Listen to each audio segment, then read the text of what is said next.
మన్మోహన్ సింగ్ గారు ప్రధానమంత్రిగా ఉన్నప్పుడు దేశంలో చాలా పెద్ద ఎత్తున బొగ్గు దోపిడీ జరిగింది, బొగ్గు కుంభకోణం జరిగింది. 2,60,000 కోట్ల రూపాయల బొగ్గు కుంభకోణం ఆ రోజు దేశంలో జరిగింది. కాంగ్రెస్ పార్టీ నాయకులు ఆ రోజు తెల్ల కాగితాల మీద ఎవరైతే కాంగ్రెస్ పార్టీ ట్రెజరర్ ఉండదో ఆయన డబ్బులు ఇస్తే ఆ డబ్బులు తీసుకొని తెల్ల కాగితాల మీద మన్మోహన్ సింగ్ గారికి స్లిప్ రాసేవాడు. ఆ రకంగా మరి డబ్బులు తీసుకొని పెద్ద ఎత్తున మైన్స్ ఇచ్చిన విషయం మనకందరికీ తెలుసు. ఆ తర్వాత సుప్రీంకోర్టు అదేవిధంగా కాగ్ ఆడిట్లో దోషులుగా తేలి ఆ రోజు కాంగ్రెస్ మంత్రులు జైలుకి వెళ్ళిన విషయం కూడా మనం చూశాం. ఆ సమయంలోనే సుప్రీంకోర్టు తీర్పిచ్చింది. ఏదైతే కాంగ్రెస్ పార్టీ దొడ్డదారిన అక్రమంగా అవినీతితో బొగ్గు మైన్స్ అలాట్మెంట్ చేశారో ఆ మైన్స్ అన్నిటిని కూడా ఆ రోజు సుప్రీంకోర్టు రద్దు చేసింది. రద్దు చేయడమే కాదు మాట చెప్పింది, భవిష్యత్తులో అది ప్రభుత్వ కంపెనీలైనా ప్రైవేట్ కంపెనీలైనా పారదర్శకతో యాక్షన్ ద్వారా వేలం ద్వారా బొగ్గు బ్లాక్లు ఇవ్వాలని 2014లో సుప్రీంకోర్టు తీర్పు ఇచ్చింది. ఆ తీర్పు ప్రకారము గత 11 సంవత్సరాలుగా నరేంద్ర మోడీ గారి ప్రభుత్వము అది ప్రభుత్వానికి సంబంధించినటువంటి కోల్ ఇండియా కావచ్చు, మహానది కోల్ ఫీల్డ్స్ కావచ్చు, వెస్టర్న్ కోల్ ఫీల్డ్స్ కావచ్చు, ఆ రకంగా అనేక కంపెనీలు అది రాష్ట్ర ప్రభుత్వ ఆధ్వర్యంలో కానీ కేంద్ర ప్రభుత్వ ఆధ్వర్యంలో కానీ అన్ని కంపెనీలకు కూడా ఆక్షన్ ద్వారానే ఇవ్వాలని చెప్పడం జరిగింది. కానీ ఈరోజు నేను కొత్తగూడెం గడ్డ నుంచి ఈ సింగరేణి అడ్డ నుంచి నేను ఒకటి చెప్తా ఉన్నాను, సుమారు 11 సంవత్సరాల తర్వాత ఆక్షన్ లేకుండా నరేంద్ర మోడీ గారి ప్రభుత్వము ఇచ్చినటువంటి మొట్టమొదటి బ్లాకు 20 సంవత్సరాలుగా ఇక్కడ ప్రజలు, ఇక్కడ కార్మికులు, ఇక్కడ రాజకీయ పార్టీలు, ఇక్కడ ప్రజాప్రతినిధులు అందరూ అడుగుతున్నటువంటి ఈ తాడిచెర్ల బ్లాకు నరేంద్ర మోడీ గారి ప్రభుత్వము 20 సంవత్సరాల తర్వాత ఇచ్చింది. యాక్షన్ లేకుండా దేశంలో ఇచ్చినటువంటి ఏకైక కోల్ కంపెనీలకు ఇచ్చినటువంటి ఏకైక బ్లాక్ ఈ యొక్క తాడిచెర్ల 2 అని సందర్భంగా మనవి చేస్తున్నాను. తెలంగాణ మీద ఉన్నటువంటి మమకారంతో సింగరేణి కష్టాల్లో ఉంది, సింగరేణి కార్మికులు ఆందోళనతో ఉన్నారు, ఇక్కడ ప్రజలు అనేక రకాల ఇబ్బంది పడతా ఉన్నారు. కాబట్టి వీళ్ళకి అండగా ఉండాలనేటువంటి ఆలోచనతో నరేంద్ర మోడీ గారి ప్రభుత్వము ఈ తాడిచెర్ల 2 బ్లాక్ను ఈరోజు ఇవ్వడం జరిగింది. ఈ బ్లాక్ అత్యంత మంచి బొగ్గు గ్రేడ్ 8 బొగ్గు ఇక్కడ అందుబాటులో ఉంది. మన పెద్దలందరూ చెప్పినట్టు 40-50 సంవత్సరాల వరకు ఇక్కడ బొగ్గు దొరుకుతుంది. ఎందుకు చెప్తా ఉన్నానంటే సింగరేణి ఈరోజు ఏ రకంగా ఉందో మనం చూసాం.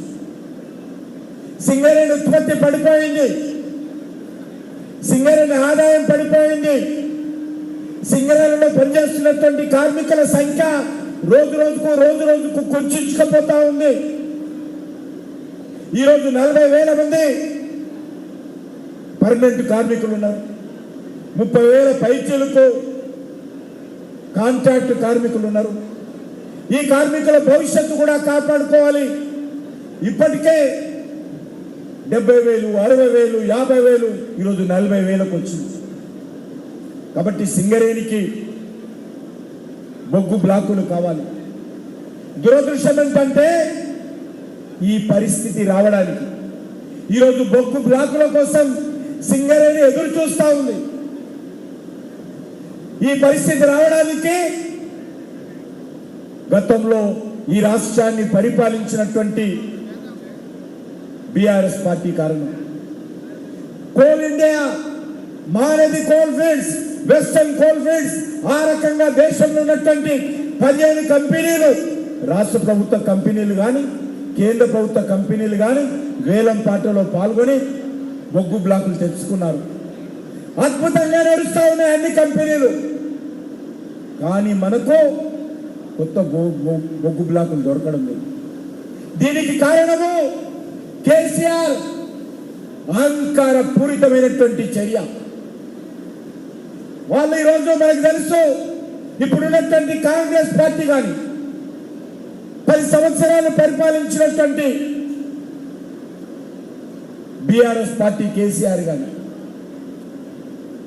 ఇక్కడ రాజకీయాలు చేస్తారు. సింగరేణిని అడ్డం పెట్టుకొని రాజకీయాలు చేశారు. ఇక్కడ పార్టీ ప్రయోజనాల కోసం సింగరేణి సమస్యలను లేవనెత్తే ప్రయత్నం చేశారు. సింగరేణిని ఓటు బ్యాంకుగా చూశారు తప్ప సింగరేణి భవిష్యత్తు గురించి ఆలోచన చేయాలి. నేను ఈరోజు కేసీఆర్ అడుగుతా ఉన్నాను, 10 సంవత్సరాలు మీరు అధికారంలో ఉండి వేలం పాటలో పాల్గొనలేదు కదా, సాధించింది ఏంటో చెప్పాలి. సింగరేణి ప్రాంతానికి చేసిన మేలేంటో చెప్పాలి. కొన్ని జెన్కోకు బ్లాకులు ఇస్తే కేంద్ర ప్రభుత్వము క్యాప్టివ్ మైన్ కింద బ్లాకులు ఇస్తే, కోల్ బ్లాక్స్ నరేంద్ర మోడీ గారు తెలంగాణ ఏపీ జెన్కోకి ఇస్తే క్యాప్టివ్ మైన్ కింద ఇవ్వచ్చు అన్నమాట. ఆ బ్లాక్ ఇస్తే దాన్ని అమ్ముకున్నాడు,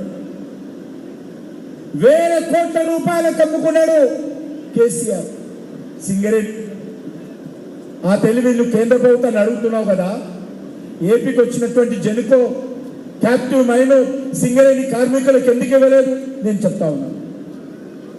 ఈరోజు అడుగుతా ఉన్నాను, 2 బ్లాకులు వేలానికి వస్తే సింగరేణి పాల్గొనకుండా అడ్డుకున్నాడు ఆ రోజు కేసీఆర్.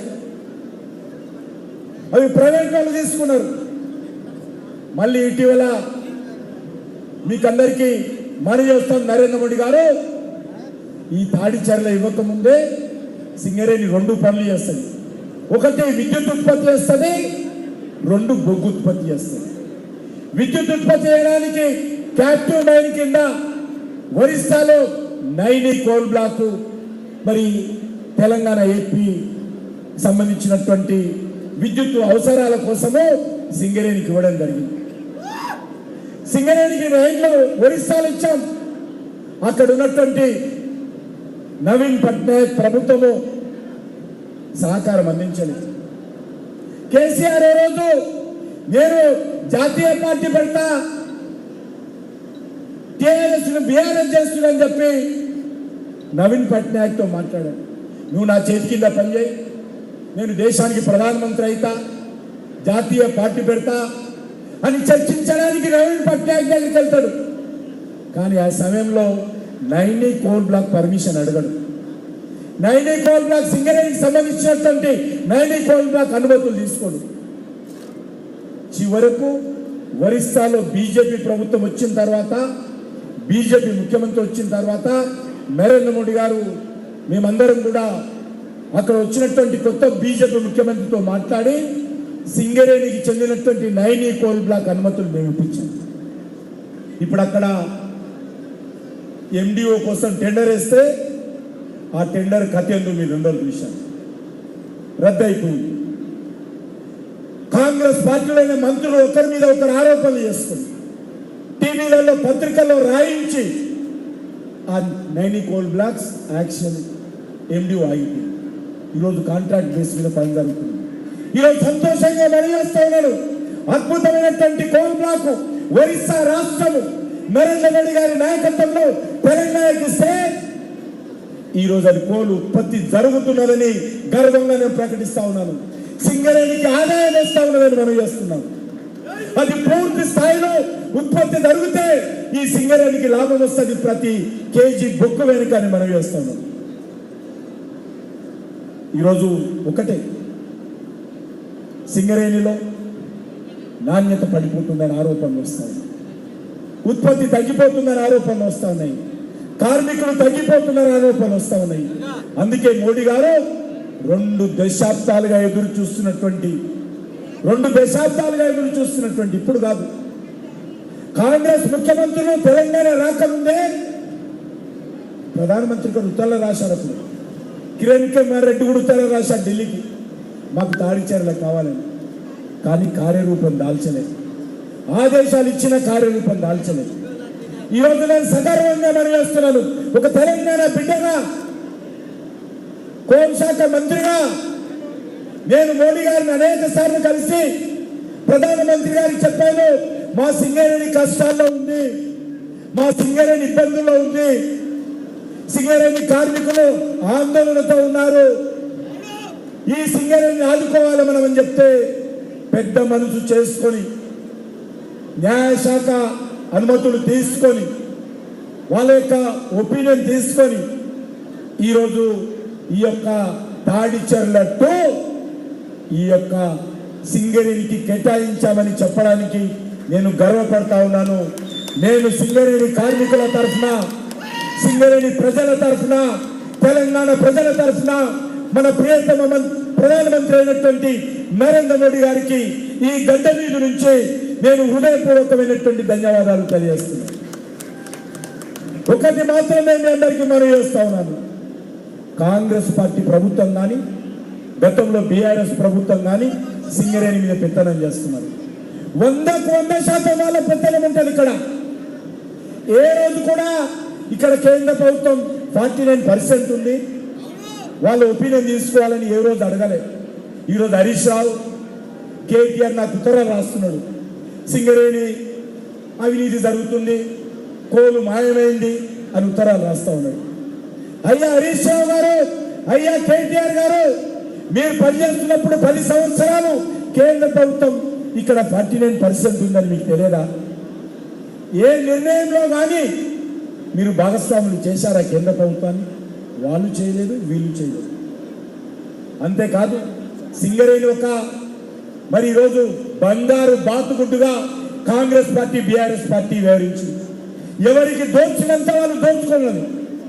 సింగరేణి కార్మికులకు నష్టం జరిగినా, సింగరేణి ప్రాంతానికి అన్యాయం జరిగినా ఏ రోజు కూడా వాళ్ళు ఆలోచించారు, దోచుకోవడమే. వాళ్ళు సిద్దిపేటకి తీసుకెళ్లారు డబ్బులు, ఇప్పుడు ఈయన కొడంగల్కి తీసుకెళ్తున్నాడు. మన అరుణమ్మ గారు చెప్పినట్టు ఎవడో మెస్సియా, ఆ మెస్సి ఆడితే అవి సింగరేణి పైసలు తీసుకెళ్ళాలి. ఏం రాష్ట్ర ప్రభుత్వం కొట్టుపోయిందా? డబ్బులు లేవా? మా సింగరేణి కార్మికుల డబ్బే అవసరమా? మీరు అనేక రకాలుగా ఖర్చు పెడుతున్నారు కదా ఇష్టారాజ్యంగా. ఈరోజు సింగరేణి ప్రాంతానికి ఏ పైసా వచ్చినా ఇక్కడ కార్మికులకు చెందాలి, ఇక్కడ ప్రజలకు చెందాలి, ఇక్కడ భూములు ఇచ్చినటువంటి రైతులకు చెందాలి, ఇక్కడ కాలుష్యానికి దెబ్బతింటున్నటువంటి ప్రాంతానికి చెందాలి తప్ప అది ఇక్కడ ప్రజల హక్కు.